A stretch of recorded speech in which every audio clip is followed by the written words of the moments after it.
Photo session চলছে এই মাত্র বেলুনিয়ে।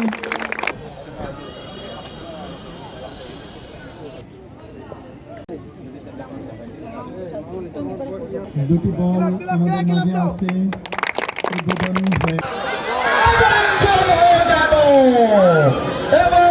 হয়ে গেল।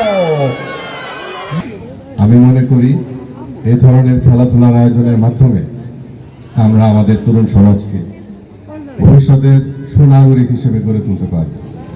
আমি বিশ্বাস করি আমাদের এই গোপালগঞ্জ জেলার আজকে যারা খেলোয়াড়বৃন্দ আছেন তাদের মধ্য থেকে একসময় জাতীয় দলের খেলোয়াড়রা বেরিয়ে আসবে।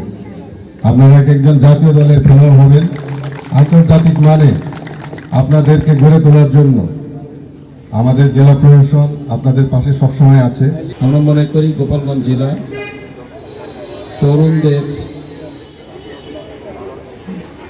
যে উদ্যম, উদ্যোগ, উদ্ভাবনী শক্তি, সৃজনশীল যে ক্ষমতা এবং তাদের যে ভাবনা, তাদের চোখের তারায় যে বাংলাদেশ, সেই বাংলাদেশ বিনির্মাণের জন্য তরুণ প্রজন্ম কাজ করে যাচ্ছে। এই তরুণ প্রজন্মের শক্তিতেই পরবর্তী বাংলাদেশ, যে বৈষম্যহীন বাংলাদেশ গড়ার প্রত্যয়, সেই প্রত্যয়ে আমরা সকলে একত্রিত হয়ে কাজ করব, সেই আশাবাদ ব্যক্ত করছি।